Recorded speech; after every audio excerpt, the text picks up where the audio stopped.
For years, I felt not good enough for everything, but especially for being a mom and a wife. When my son was 18 months old, I accidentally burned his leg with a hot pipe in the bathroom. My ex-husband shamed me for years over a silly mistake that I made with my third child.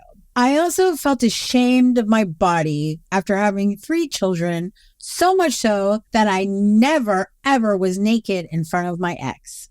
And I didn't just get 1 divorce, I got 2. With all that and the media, how could I possibly feel good enough?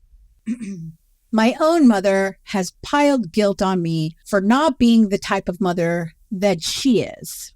So Jay, how can I feel like I'm enough when I'm drowning in this guilt that I feel from not being the same kind of mother that my mother was? Great question. And this is kind of a doozy for a lot of society, I'm pretty sure. So let's start with what even is good enough. Like you say this term, this phrase, everyone uses it all the time. What are we even talking about? What does good enough even mean? Good enough for who? I think for me, I can't speak for anyone else, but for me, it's the standards that I have that my mother has set, that media has set, that like the world around me has set the bar at what I should be doing. Well, from what you just said, it sounds like everything that's good enough is some standard set by others that you feel guilty or ashamed if you don't reach it. Yeah, exactly. Okay, well, let me ask you a question. Are you meant to accept the standards of others or select standards for yourself as an individual? I mean, ideally select my own standards and follow that. Right. And so if you don't select your standards and you just obsess over the standards of others, why wouldn't you feel guilty and ashamed? They're not your standards. You haven't selected standards for yourself. So this is the whole crux of everything. This is going to come up often throughout the episode. And so let me ask you, do you believe you're here on earth to dwell in guilt and shame or to feel those kind of things consistently? Or were you put on earth to be happy? Like deep down, you know in your heart, damn it, I'm supposed to be happy. So I know the answer is I'm here to be happy. But when I was in a lot of pain and I was suffering from this and really feeling not good enough and guilty, I did not know that I was meant to be here to be happy. Yeah, most people don't, but it doesn't change the reality. Right. Were you meant to be happy when you were born as an infant? Yes. An innocent little child? Yes. You were meant to be happy? Yes. Did that magically change when you hit toddler age? No. So you were meant to be happy as an infant. You were meant to be happy as a toddler. Were you meant to be happy as a preteen? Yes. Right. Yes. Where does it magically change? Were you meant to be happy as a teenager? Yes. And are you meant to be happy now? Yes. Right. And if you're feeling guilty or feeling ashamed, it's just an indicator that something is off from your natural happiness. You got to fix something in your life. Maybe you're listening to the standards of others too much. Yeah, I don't think that's a maybe. I think I most definitely listened to the standards of others for way too long. And that's why first of all, it started with my mom. Like her idea of what a mother should be is I have to give up my entire life and have no friends and have no social life and have no life whatsoever and dedicate 24/7, 365 to the little baby. That's her take on it, I guess. But imagine all 4 billion women on the planet. Can you see it in your mind? Mm-hmm. Different tribes, different cultures, everything. Mm-hmm. Different generations. Does it make any sense at all that all 4 billion moms should, could, or would parent in the exact same way? No, then we would all be the same. Right. And so if everyone's a robot mom raising their child in the exact same way, is that healthy for humanity, for the kids, for... No. Okay, so we need different types of mom then. Yes. Okay. So should you ever be momming just like your mom or your grandmom or whatever? Or should you be setting your own path, paving your own way and being your own kind of mom? I think paving our way and being our own kind of mom is the way to go. But I also feel like we get a lot of pressure from our family and people close to us who mom the same way as each other for us to fit into that. Like I was the first one in my family to cloth diaper, to wear my baby and all that stuff. And I got a lot of crap for that. Sure, but you did it. Yeah. So you shunned their standards and chose your own. Yes. So what's the big deal? Why are you doing this all the time? You sound like a pro at this.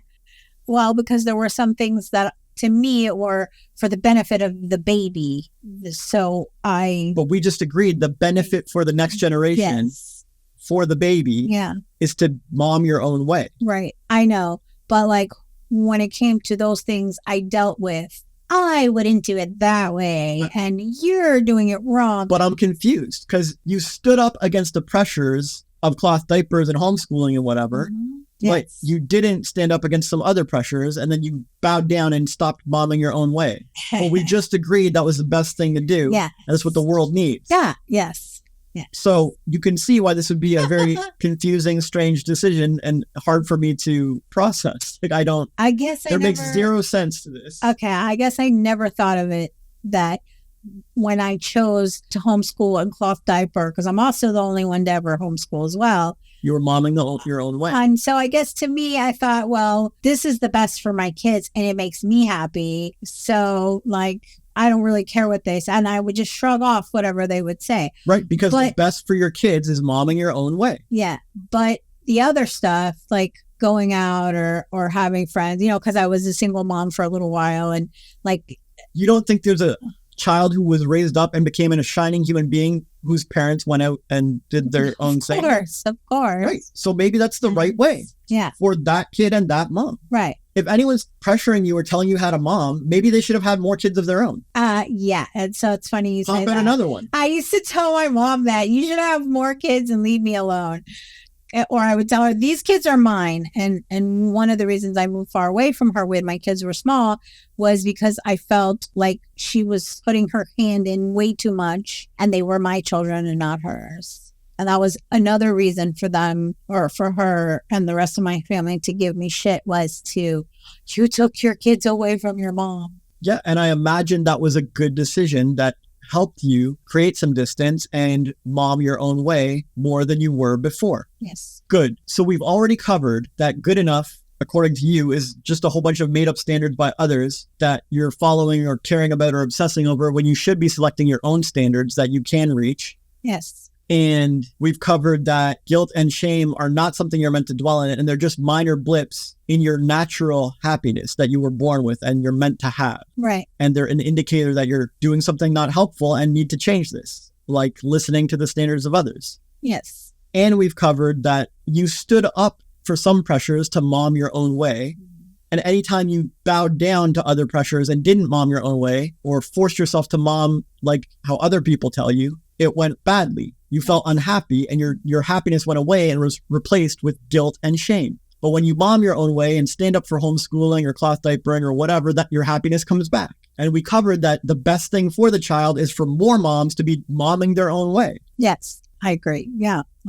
Yes. So there's some progress here, yes. Right? Yeah. And so if that's the case, when you're momming your own way, are you then automatically good enough?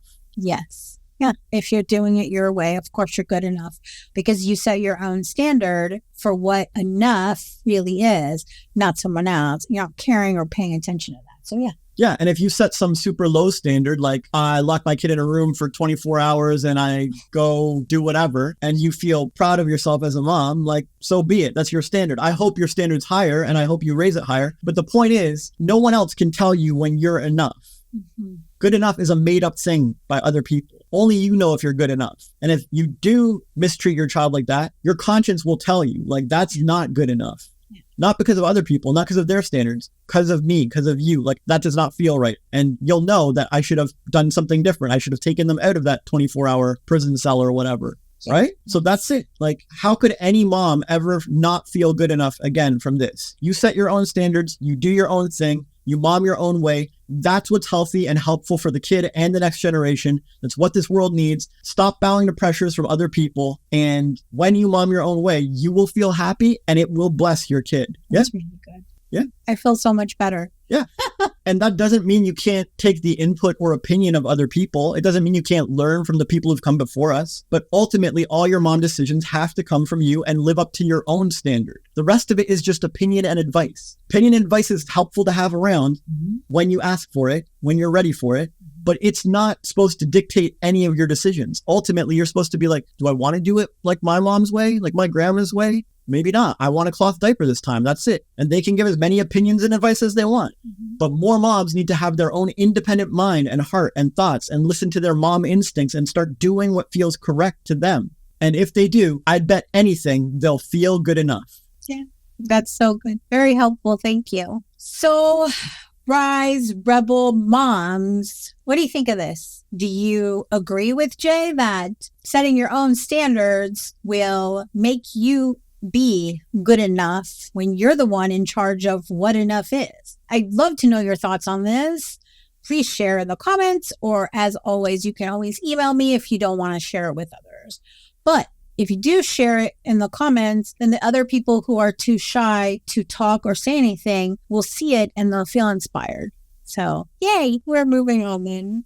So it wasn't just my mom that shamed me, but my ex shamed me big time, like the example I gave when I burned my son's leg by accident. So how can I feel better about a mistake that I've made when my partner is shaming me and making me feel like crap?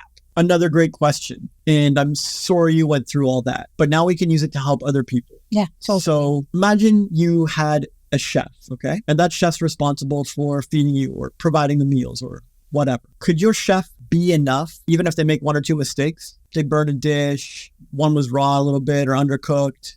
They misunderstood a person's allergy and they were like, oh, I can't eat this. And well, yeah, like everyone makes mistakes. right. So can a chef be enough if they make mistakes? Yes. Okay. And a mom plays the role of a chef from time to time as well. Yeah, we do. We play the role of chef always. Right. Yes. So can a mom be enough if she's making mistakes? Yes, she can. Okay. So it sounds like mistakes are part of life and part of being enough. Yeah. Yes. Is there anyone on earth who doesn't make any mistakes? No, no one's perfect. We all make mistakes. So if those other people who are making mistakes are enough, why couldn't you be enough while you're making your mistakes? I mean, I could. Okay. So that's all we need to know. But when you have someone who is like hounding you over it. Oh, I'll get to that. I'll get to that. Okay. The first thing we need to get cleared up in our hearts and minds is that, wait, I can be enough even if I'm making mistakes. And in fact, that's literally what everyone else does. Yes. They're enough and they're making mistakes. Yes. Because no one is not making mistakes. Yeah. Okay. In fact, for any talented person at any field or role, doctor, lawyer, painter, author, mom, father, how did they get good at their role? Were they magically, naturally good at it straight out the gate? All those authors and lawyers and doctors? No, I got good by practicing. And by making mistakes. Right. And so even if you're going to be an awesome mom, what do you absolutely have to do? You have to make mistakes. Yeah. I made a ton the first time. My poor first daughter, she got the worst version of mom that I could be. And then each one got the better and better version because of all the practice. So, yeah. Sure. So not only can you be enough as a mom or spouse or partner while making mistakes, you actually must make mistakes to become a good mom or wife or partner. Yeah. Yeah. You're going to make a really good point there. Yes. Yeah. Okay. And so anyone who understood this kind of basic principle should probably feel enough even while they're making mistakes. It would be crazy to feel like I'm not enough when I'm following the exact path you need to do to become good at anything and that everyone else is doing. Yes. This is really good, by the way. Thank you. Okay. So now let's say I'm trying to become a good chef or a good painter or a good author or a good mom. What kind of person do I want around me to help me on my path? Do I want someone who, when I paint something bad, is like, yo, that's shit, dude. You're a shit painter. You'll never be a good painter. Who's shaming me for my art mistake? No. Okay. And if I'm a doctor and I accidentally leave some stitches in some patient or something, and I know a lot of doctors do this. It's a rough mistake and it hurts, but it's not the end of the actual world. No. And if I have someone around me who's like, oh, dude, you did? I never did that when I was a doctor. You're the worst, man. Oh, I can't even believe. How do you live with yourself leaving stitches in somebody if they're just shaming me? Yeah. Is this the kind of person that is wise to keep around me? No. And should I just tolerate that kind of treatment? No. So is it smarter to set a boundary with those people and set them straight on how they're allowed to talk to me? And worst case, eject them from my life, right? Yes. Okay. So let's say you or any other mom out there is on their path, momming their own way, following their heart and their instincts, doing what they can, doing the best they know how. Maybe they take some advice from some people. Maybe they reject some advice, whatever. They're making their own decisions and carving their own mom path. And their partner shames them along the way for the mistakes that they have to make, because it's important to make mistakes. Right. And as they try to become the best mom they can, if their partner is doing that, what does this mean? This means they should have better standards and picked a better partner. I mean, respectfully, because looking back, I'm so grateful that I have my child with his father. But had I chosen you, for example, and we had children together, I know that it would have been a very different type of situation. And you would have encouraged me and comforted me when I made mistakes. And I would have shamed you. No, you would not have. You never shame me for things I do. I make mistakes all the time, and you always have my back. You always make me feel secure, confident. I feel like we're an actual team, and before I felt like I was leading a bunch of wild animals, to be honest. And so I think choosing your partner who you're doing this with is really, really important.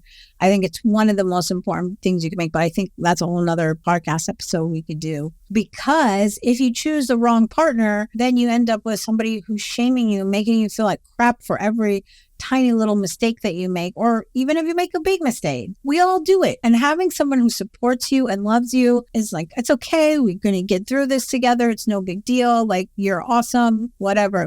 This is more helpful for the situation, for your life in general. Yeah, at the very least, you should be a grown-up and set boundaries with people who talk to you like that. Yes. I'm trying to become the best mom I can. Yes. It's going to take some mistakes. If you want to find a perfect mom somewhere, I wish you luck. You go ahead, go find a perfect mom, because you ain't gonna. And if you can't support me and encourage me and stop throwing stuff in my face, then you can just go. But a lot of moms have trouble setting boundaries. That's why we have a whole episode on that. So yes, that's another thing. Yes, it's true. But you see what I'm saying? If your partner is doing this, think about what it means. Think about how you're supposed to respond to this. Are you supposed to respond to it by thinking, oh, you're right, I am a terrible mom, I'm going to live in shame and guilt? Is this but this is what we do. A lot of us, not everyone, but most of us, internalize it. Well, what's a better response? Maybe you externalize some boundaries. Maybe tell them to fuck off, or yes.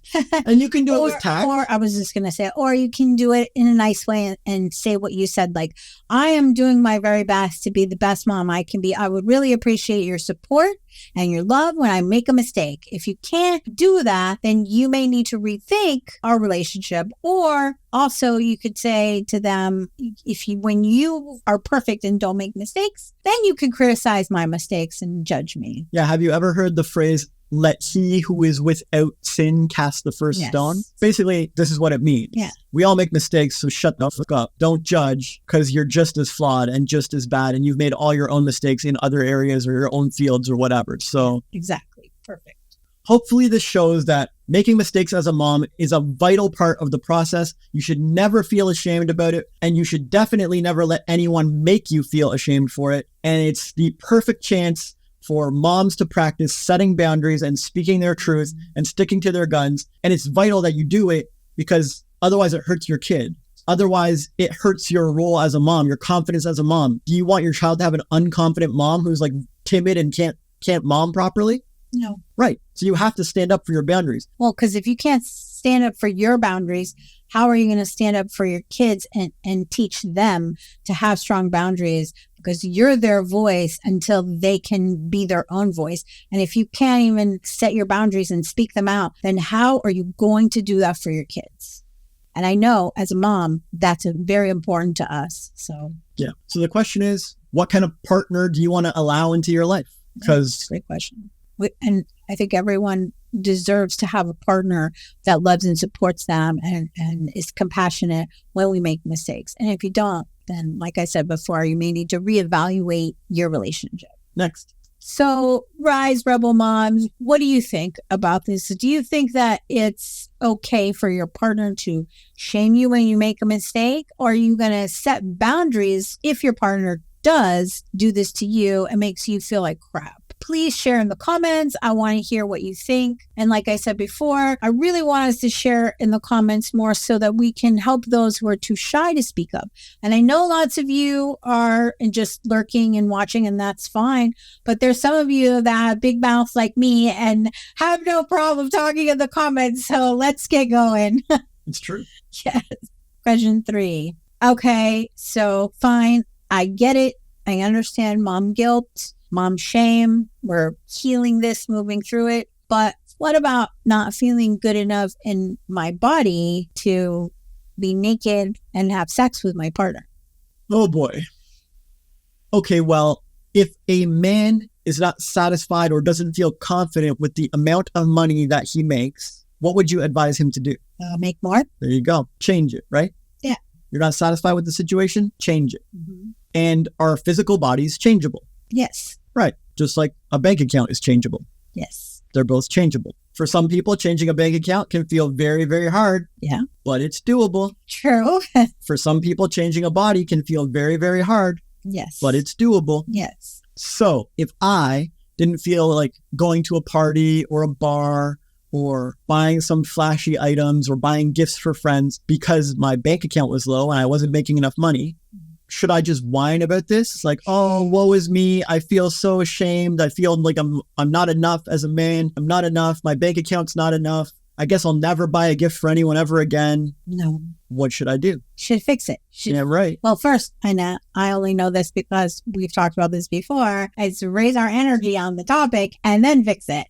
It's a good point. That's the part most people leave out. But first, I need to feel better about finances as a person. Like, wait, it's controllable. Other people have gotten out of this hole before. I really need to start believing in myself and feel better about the topic. And then once I'm in a better headspace, I can start working on the topic. Like, let me put my focus on this, my attention on this. When I put my mind to something, I can do it. And so let's just find ways to earn more. Mm-hmm. There are countless ways in society to earn more money. Maybe I should start exploring them. Right. And so now, if you were to run into a woman who was not satisfied or didn't feel confident or didn't feel like their body appearance was good enough, should they just whine about it? Oh, my genetics. Oh, I can't change anything. I guess I'm just forced in life forever to have this appearance and no appearance change is possible. Or should they approach it a different way? Well, as someone who's lost 120 pounds, I spent a lot of years complaining and bitching and moaning about it. You know, oh, it's my kid's fault, or I had to have a C-section. Like, I'm just going to be fat forever. And this is how I am. But I was really, really unhappy. And so I had to take control of that stuff and change that stuff. And I had to start with the way I thought about losing weight in general, not even for myself, just overall seeing fit people or people at the gym or skinny people or fit people exist. Yes. Other people have transformed their bodies. Yes. I've seen a lot of people go from very heavy to very thin. Yes. I can Google them. They're out there. There are courses, there are solutions, there are products, there are options, there are everything, right? You had to change your view on body transformation. I had to change how I saw other people who had done it. And I also had to change the idea of that I couldn't do it. Like that I can do this. It's possible. I can change my habits. I love myself. I want to be healthy for my kids. I want to see their kids. And so, it was really about changing the way I thought. Right. First. So that's first. And like we said, I can't is like a 3-year-old excuse for going to school or whatever, right? Yeah. I can't. As moms, we don't accept I can't from our children. Yeah. And you shouldn't accept it from yourself about appearance transformation. Yeah. Because if we don't accept something from our children, we shouldn't be doing it ourselves. Right. Because that's like negating the lesson we teach them. And hopefully you don't accept from me, I can't make more money. No. I can. I absolutely can. And I intend to. And I'm going to keep growing and doing my best at it. I'll put my mind to it. If it's difficult or challenging, so be it. I'm still going to do it. So good. That's the first step. But just like with the man with the bank account, what is the next step? What do you have to do to feel more confident with your bank account?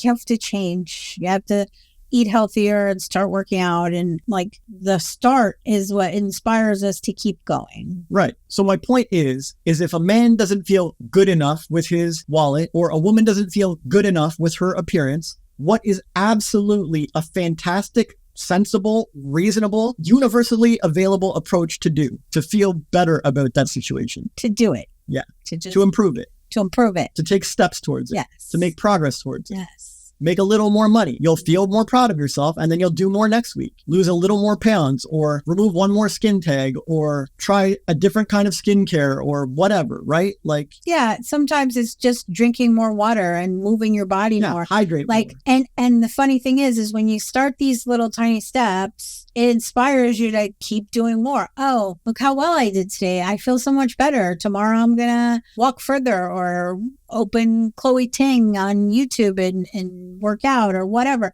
Like, it inspires us to keep going and keep doing it.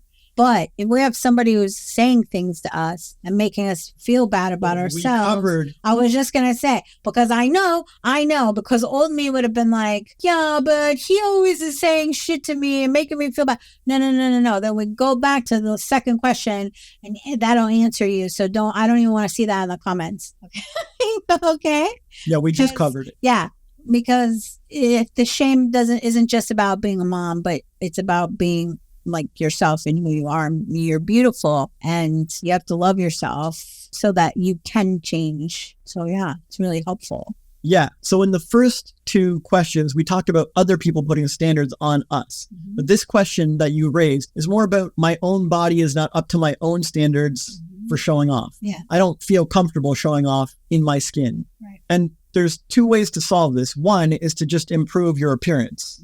Because it's in your control, you absolutely can. And if you start improving your appearance, you'll feel more proud and better about showing off. And maybe you didn't feel like showing off your shoulders, but then you get the skin tag removed or the mole or whatever. And now you feel happy to show off your shoulder. Okay, now move on to the next, right? Yeah. This is totally a thing. There's a whole community for this called looks maxing, but it's kind of red pillish or like incel-y or whatever. It can be a little... But they're focused on body improvement and appearance improvement, and they know a lot of different ways to do it. Yeah. So if you're willing to dip your feet into that, sketchy world, you can get a lot of wisdom. Yeah, you can kind of... As long as you don't let it influence, they'll shame you, right? Yeah. So what I do with them in that group is I kind of take what resonates with me and I feel good about. And ignore the shame. And I ignore all that other stuff.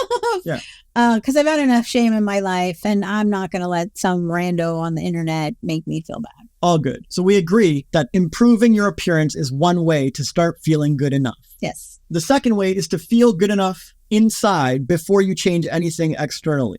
Mm-hmm. And a lot of the spiritual LOA people will teach this. Right. Feel good enough in your head, feel good enough in your heart, feel good enough as much as you can, and you'll start to manifest a reality where you appear good enough, like your looks match your feelings. This is fine too, but it's generally slower and more difficult, except for a few people on the planet who are naturally good at feeling things. Mm-hmm. Most of us are better at finding a practical solution. I can buy this pill and that will fix it. I can take this action and that will fix it. Most people like to just do something physical. Right? Use the new skin cream. There. I feel more good enough. I'm happy to show off my skin more now. Yeah. Most people don't want to go with the feeling first approach, but it can also work. The thing about that is feelings aren't reality. So some people become so attached to their feelings that they're delusional and stuff. And deep down inside, they don't feel good enough, but they manufacture fake feelings that they call themselves good enough. And you get this weird dichotomy where they don't really feel good enough, so their appearance doesn't change, but then they parade through the world as if they're hot shit and everyone can see it and everyone can tell. And they're like, this is weird. It's a weird mismatch. Yeah. Where you feel fake self-confidence. Exactly. So, I know, because I had that for a long time too. Sure. A lot of people have difficulty assessing the situation or assessing reality, and they have to live in delusion and denial. It's rarely healthy and rarely helpful, and I don't recommend it. But that's just one of the minefields or pitfalls of trying the feeling first approach. Right. If you use the external results first approach, let me practice this, let me try this and see if I get results, you'll see your appearance change and you'll start to feel better to match. Mm-hmm. And there's no mismatch because the reality matches. I do look better. I did fix that blotchiness or whatever. Right. I did fix that overweight problem. Of course I feel better. I fixed it. I have results. Whereas if you do it the opposite way, yes, you can manifest it by feeling and thinking your way to it. But most people, majority of the people, fall into the fake confidence trap, and then they never change and they never look better and they never get that feeling good enough that they're really looking for. Yeah, I think that's a big part of the whole toxic fat positivity movement. They're all in that same. Yeah, and the toxic positivity movement. Yeah. Everything's fine. Yeah. Yeah. Everything is fine. I'm great and wonderful. Meanwhile, inside they're dying and miserable and super unhappy. So, yeah, it's good. It's so good. It's a bit tricky. Yeah.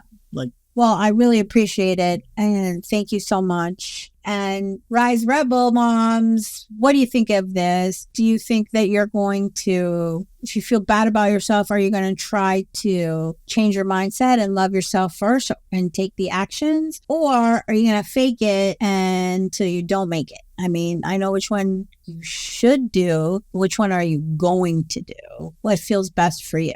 And if you loved that wonderful, amazing juiciness that you've gotten so far in the last 3 questions, my wonderful partner here, J-Ryze, can help you rise up your life in many, many different ways, not just your mom stuff, your business, your home life, whatever you need and want, because he changed my life. I went from fat and terrible, miserable and sad and depressed drug addict to happy, more successful podcaster that you see before you, who's down 120 pounds. And it's all because of you. So if you're interested in talking to him one-on-one, just send me an email and I'm happy to set it up so you can spend some time with my man, because I love to share.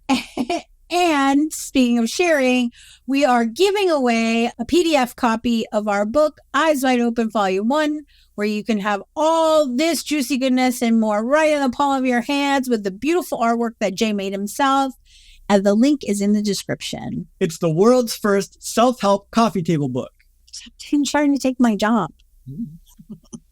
So I've been divorced twice. And even though they were both very necessary, I carried a lot of guilt for a long time for breaking up my family. So Jay, how can I feel good enough when I feel responsible for breaking up my family?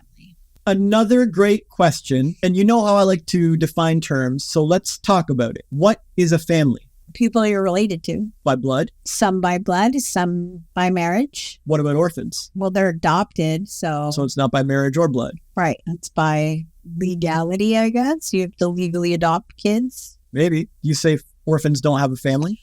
No, they have an adopted family. But if they're at a home, they don't even have an adopted family. No, they don't. They're at a shelter, orphanage. Right. Yeah. No, they don't. But I bet they feel like they have a family. Yeah, they do. Like, my family is the orphanage. My brothers and sisters at the orphanage. Yeah, they feel like, I guess family is somebody people that you love and you want around you. Yeah, so now we're getting closer. But if it's just people that you love and want around you, are you ever really breaking up a family? Because you get to go be around people you want to love and be around, and they can be around you. And you're confusing me. You said it. You said a family is people that you love and want around you. Okay. If you don't want your partner around you, they're probably not your family. And so divorce them and go find people you want around you. Well, that's interesting because I still feel like my ex is my family because we have 15-year history. We have children together, even though he drives me insane and I want to choke him a lot of times. Like, this doesn't make any sense. What if you were an orphan? Then I would be choosing my family if I was an orphan. So all orphans get to choose their family, but everyone else just sucks it up? No, okay, fair enough. I have my family who I love very much in Florida, who I choose not to be around. Not all of them, but some of them I choose not to be around because they shame me and they make me feel bad. But they're still my family because we're blood related. But you just said family wasn't about blood related. It could be about marriage. It could be just adopted. If they're at an orphanage, it's not even that. It's just people we choose to be around and love. I don't know. Well, I think you were onto it. I was proud of your answers. They seemed great. You were very sensible and very logical, and you made tons of sense. But I'm thinking about people that I love, that are my family, that are blood related to me, that I don't really want to spend time with. But it's irrelevant. It's who you love and want to be around. Okay. People I love and want to be around. Some people join cults to feel like part of a family. Yeah. Because the cult feels like more people that they love and want to be around than their own family. And if you ever look at some of the families those cult followers come from, I get why they left. I get why they joined the cult. Your family is shaming you and guilting you, and like, I wouldn't want to be around them either. I get why people run away from home. That's abusive shit, man. I'd rather choose my own family. And every orphan gets to choose their family. Okay. Fair enough. Well, so it's food for thought, because where all the guilt and shame comes from is you broke up a family. You broke up a family. Yeah, this is what I guess this is my frustration with this question, is because, like... But stay with me. This is the term that people want to throw around to hurt you. This is what they want to throw around to shame you. This is what they want to throw around to judge you. But do any of them even know what a family actually is? I don't think I could define it in words, because I don't think they could define it. I'm a smart person, and I'm sitting here having trouble defining the word freaking family. And I'm getting aggravated because I'm not expressing it. I'm not expressing it the way I understood it to be. So, but you did express it how you understood it to be. Yeah. You said it and you were right. Okay. So what about the people that I'm related to that I don't spend time with and don't want to be around? Still my family, no? If we define a square as 4 connected lines at 90-degree angles with equal lengths or whatever, and then someone comes along and says, but what about my circle back home? Isn't that a square too? Shouldn't I call that a square also?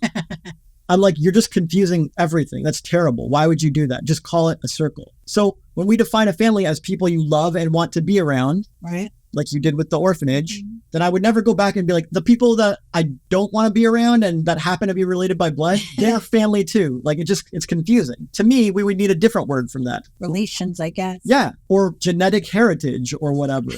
Right? They're my genetic heritage. I don't know. But we share genetics. That's basically it. Sure. And when an orphan finally meets their birth mom or dad, like on their deathbed 90 years later, it's like, we share genetics. Yeah. You're not my family. Sorry. Right. No offense. Yeah. But family isn't about genetics. People have thought that and confused that and swear that that's the case for years, but that screws over every orphan on the planet. That's not fair. That's not cool. Okay. I got you. Yeah. Family is not genetics. Okay. So I had a family, like I even tattooed here. There's 5 of us. I loved them all. I still love most of them. And I decided one day I didn't want to spend time with my husband anymore. Right. So now you all only wanted a family of 4. Yes. Yeah. Okay. And so... You're allowed? Our whole lives changed. My one daughter stayed in New York City. The other one were in Florida. And then my son also went to Florida with my ex-husband. So, and I came here. So we all kind of went different ways. So this is what my ex-husband, when he's mad at me, which is pretty much every time we talk, will throw in my face that I split up the family. Sure. But let me ask you, if we took 5 people and they all formed bonds and connections, they're not even by blood, just 5 people from an orphanage or whatever. Right.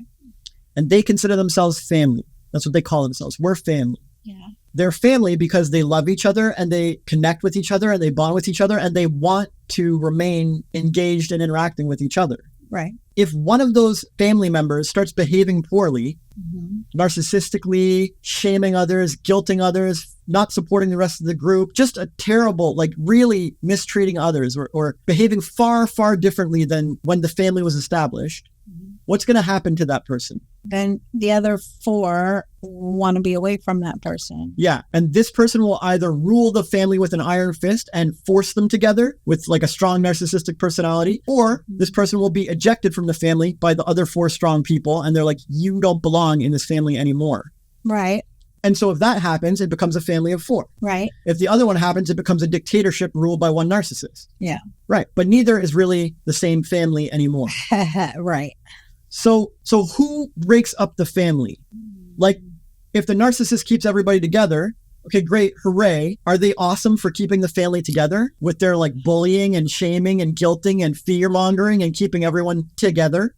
No. Yeah, because he made me feel really guilty about wanting him Separate. to go away. Whatever. The point is, in one case, he can keep the family together. And are we all celebrating this narcissist who kept the family together? No, it's so annoying. Okay, but in the second case, his bad behavior gets him ejected and everyone pushes him away and wants to be distant from him. Who's responsible for breaking up the family? The 4 people? Can he say, you divorced me from the family. You exiled me from the family.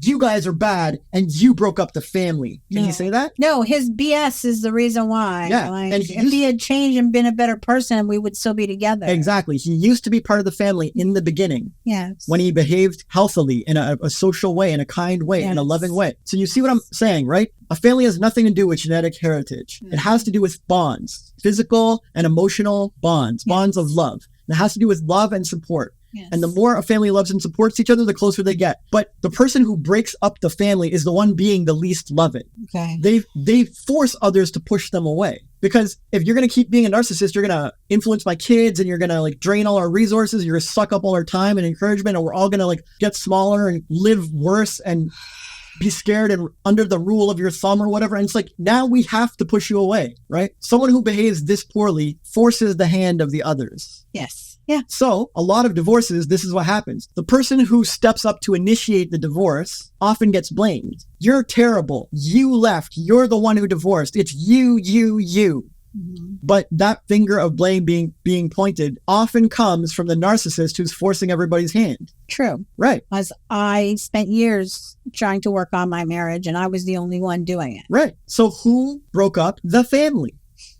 He did. Yeah. Now, I'm not saying it can't be the mom or the not enough person who's feeling terrible. Yeah. It can be. It can be, yes. But you got to be honest with yourself and you got to look at things clearly and you got to know what a family is and know how these bonds operate. And you got to spot if someone's being that much of a drain, that much of a negative Nelly, that much of a narcissist, that much of a sociopath. Like if they're causing this much problems that they get pushed away by everybody or by the matriarch or whatever. Yeah. We gotta ask ourselves, whose fault is this really? Who bears the responsibility? And usually it's two parts. It's both people. Yeah. Yeah. Oh, I have definitely had my share in it. But if you catch someone throwing blame around for breaking up the family, it's a sign of something. Yeah. It's a sign they probably did the breaking up. They probably caused this. It's true. All he had to do was take out the freaking garbage. Oh, that would have kept become more self-aware, and that would have kept the marriage alive. That would have kept the family alive. Wouldn't even take out the trash. Like, oh, then I guess it was your fault. You broke up the family. Like, what? It doesn't make any sense. Okay. But it's a great way for them to shirk blame, shirk responsibility, right, and shove it onto you. And most moms let this happen. Most wives let this happen. Most spouses let this happen. Gets back to the boundary setting again. I would never let this happen. I know if I caused the breakup. I know if I had responsibility in it. I don't throw blame around, but I will speak the truth. And if someone tries to turn it around on me, I'm like, no, man, that was on you. I was an awesome partner. 100%. I know I did right. In fact, it like killed me to do right. I made the right decision so many damn times. It's insane. I did like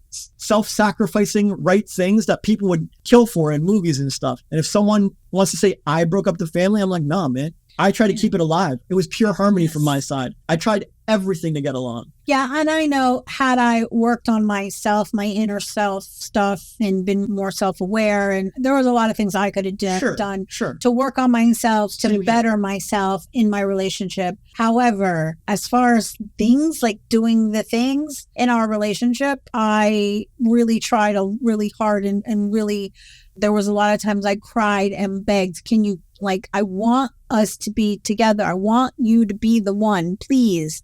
And we just went this way instead. So, well, I feel much better about the whole thing. And I didn't realize how much like guilt and stuff I still was carrying in there over the last few years. I've had a lot of guilt for me coming here and like living with you and being with you. Broke up the family. But I tried for many years. Who broke it? He did. This negative Nancy over here, this drain, this person who wouldn't behave well and wouldn't socialize and wouldn't encourage and wouldn't show love and wouldn't step up. This person who drifted so far from what they originally were when the family was formed. Yeah. This is how it often goes. And that they're the ones who are most mouthy and most pointing fingers of blame. Yeah. And I also want to take that back to what we talked about a little bit earlier about choosing your spouse, about choosing your partner.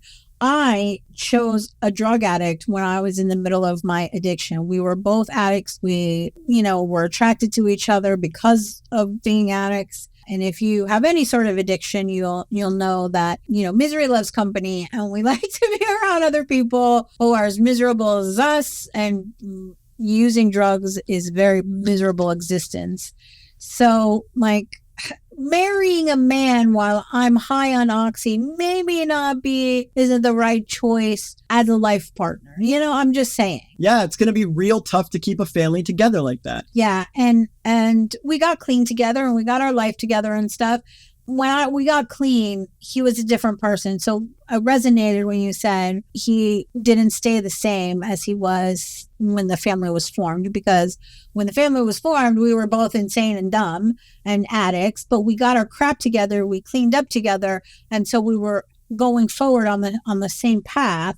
And so you're right. I did my best to stay on this track. I'm not the one who relapsed. I'm not the one who wouldn't do things and take out the trash and wouldn't have conversations or wouldn't entertain changing internally or anything, so. So who broke up the family? Yeah, it wasn't me. Yeah, exactly. So stop letting people shame you into that. I feel so much better. Thank you. And I'd like to just make clear that this is not a massive encouragement for divorce. I'm a huge fan of commitment and loyalty and harmony and growing together and aligning with one another and really building something. But divorce exists for a reason. Like, it exists on the planet for a reason. Because sometimes people get into families or relationships that start out okay, but become abusive over time. Mm-hmm. And unless you can magically cure the sociopath or the narcissist or something, unless you're a really talented relationship expert or coach or master or something, this might not be healthy to stay in. And if family is people we love and choose to be around, then if you stop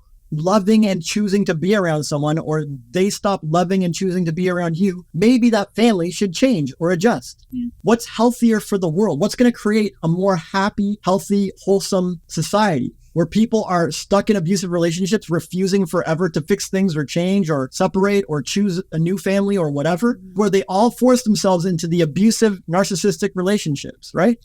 Yeah, no.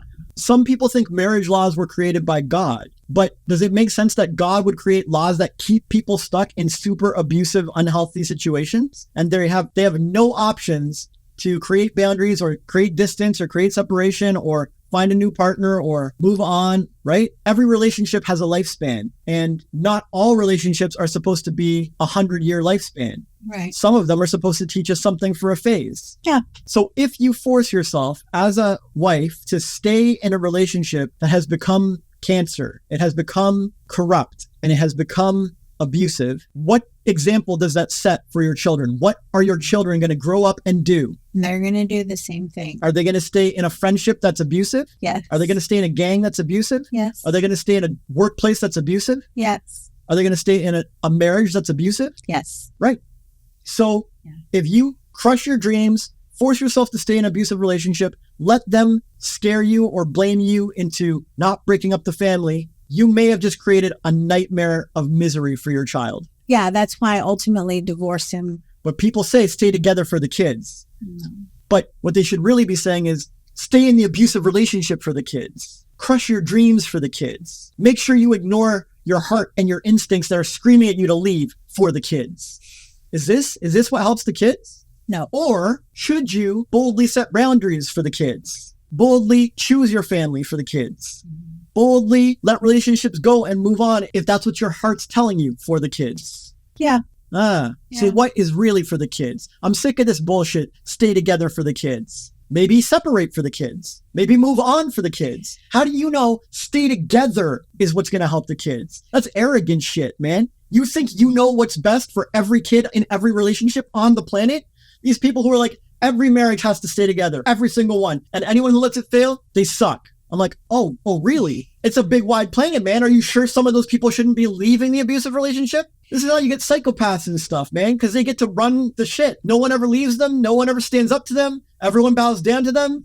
Maybe leave for the kids. As parents, we always say we want our kids to be happy, but kids would be happier with two separate homes sometimes. Oh, they're fine with it. They can roll with it, man. Kids are resilient. Then they are living in a home with parents that fight and hate each other and are miserable and unhappy. So because I was, and my kids were unhappy, and both my kids that were living at home at the time were overjoyed that I divorced their dad. I mean, they weren't pleased with how we all went separate ways and stuff, but neither of them have ever blamed me for this, ever. And if you did a study, how many awesome, successful human beings have come from a divorced family? Yeah, there's tons, I'm sure. Yeah. Tons. Yeah. And it's Kids are happier. fine. Yeah. They're good. It's all good. They're going to roll with it. They're going to grow up just fine. And you can be like, statistics say this, statistics say that. It's like, this isn't about statistics at this point. This is about what your heart individually tells you.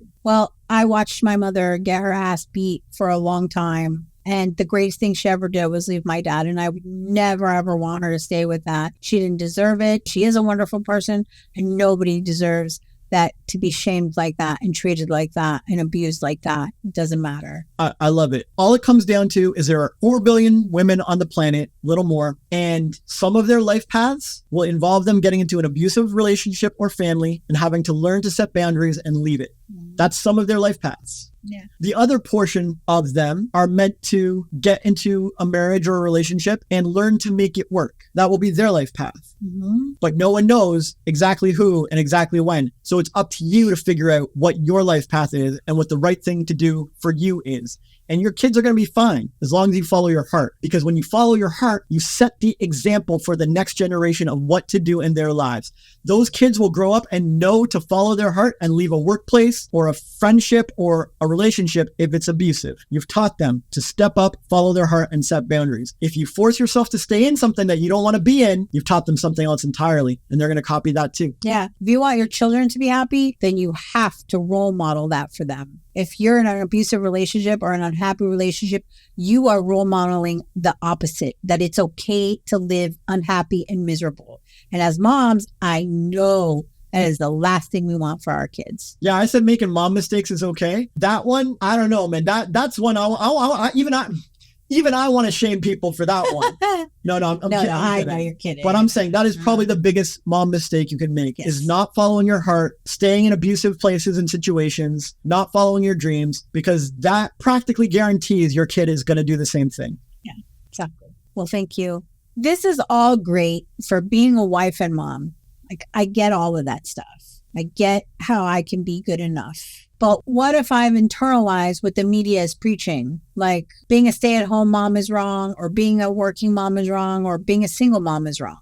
Another great question. And this goes back to what we said in the first question, which is what is good enough? And you said it was the standards of others. Good enough is just a synonym for other people's standards. And the media is other people, and the media is setting standards. So there are 2 standards being set, or that should be being set: the media's and society's and other people's, and your own. Yes. If you don't set your own, you're going to get swept up and focused on just the media's and society's. Yes. But the thing about the media's standards compared to your own standards is that they come from very different places. Your standards come from your heart, your soul, how you want to be, what feels good to you in life, your individual life experience. The media's comes from financial incentive. Okay. I hadn't even thought of that. How does the media get clicks? Well, they post crap and people click on it. Basically. Well, I mean, they kind of clickbait you sometimes. Yeah, all the time. Yeah. It's their entire job. Right. They would be fired instantly if they couldn't come up with clickbait. Right. Right. So their job hinges on clickbait. Mm-hmm. And what clickbait gets the most clicks in our world? Negative clickbait or positive clickbait? Oh, negative every time. So are the media going to get more clicks by saying, hey, you're doing a great job. You're totally enough. You're living up to all the standards. You're fine. Stop buying. Stop consuming. Stop chasing beauty products. Just do you and follow your heart. Ta-da.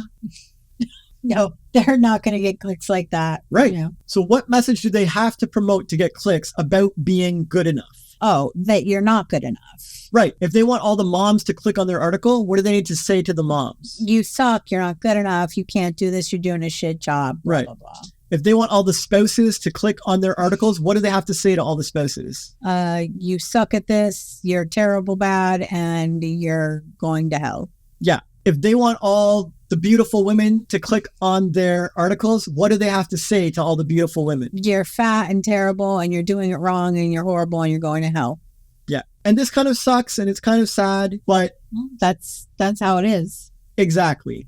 That's reality. That's how it is. So if you're smart, you can surf the media and read the media and learn some things here and there, as long as you have the discipline not to internalize any of their bullshit, because they're financially incentivized to give you negative messages. And unless you're a hermit, the media is basically everywhere. We're surrounded in media. Yes. So if I plunged you deep into the ocean, what are your options? Swim or drown. Yeah. And so with the media, you either learn how to navigate the media in a healthy way, become a good swimmer of the media, Right. or you drown in it and you feel not good enough and you get burdened by guilt and shame, and who knows what happens. Yeah, fair play. It is a fair play. And so what's the trick for swimming through the waters of the media? Well, It's a good question. I'll give you a hint. Can you spot good advice from bad advice? Yes. You sure? Because Now I can.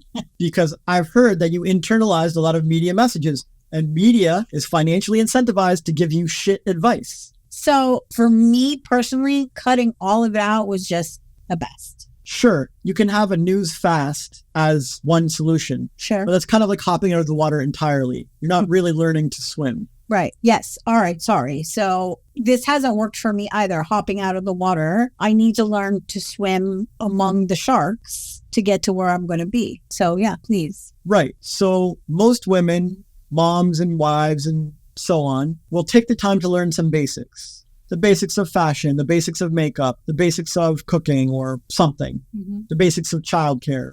Yeah. There are exceptions, but for the most part, it's common knowledge you should learn these basics. I think one of the most important basics to learn is how to navigate the media without internalizing their bullshit, because they're financially incentivized to give you terrible messaging. Yeah. They want you to buy the stuff. Right. But all of society's advances and technology and beauty advances and childcare tips and info are often shared through the media. True. So you don't want to throw the baby out with the bathwater. You want to throw out the bathwater, the negative messaging and internalizing bullshit, but you want to keep the new advances of society and the tips and the tricks and helpful things. Okay. But to do that, you have to be able to spot good advice from bad, or good messaging from bad, or wise tidbits from cancerous tidbits. Right. Okay. And until you've gotten the hang of that, you might want to be careful with how much media you expose yourself to, because you'll end up internalizing bullshit. Yes. And ideally, we teach our kids this early, because they're going to be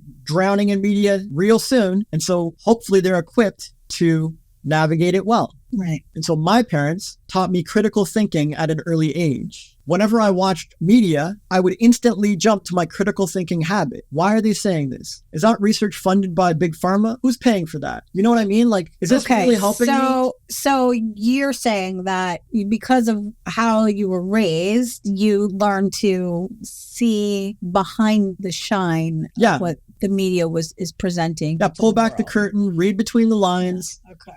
Take everything with a grain of salt, be real careful, do your own experiments, all this kind of stuff. Right. And by doing that, I avoided internalizing most of the media's bad messaging. Right. It's why I didn't feel like I'm not enough. And it's why I didn't believe that I'm shit and I need to buy a million products to get better. Right. I was raised to believe I'm awesome. That makes a lot of sense, really, because I wasn't taught any of that stuff. So, of course, I internalize it. You were taught that stuff, so you internalize it. So now I've learned a little bit of it, and so I've internalized way less, but I still have issues with this. So, okay, this is great. So learning how to think critically and see behind the veneer of what the media is shining in front of us is going to help this. Yeah, and there are other tricks too. Like, I was taught to see the silver lining and see the good in people. So even if the media is misguided and treating me poorly and trying to give me bad messages, I know it's their job and I know they have to do it, and they're making the best of life that they can, and it's up to me to navigate it well and separate the wheat from the chaff. So I don't get all upset about the conspiracy of the media, right? Like, yeah, that I've seen a lot of people online doing that, getting upset with the media instead of learning how to navigate this.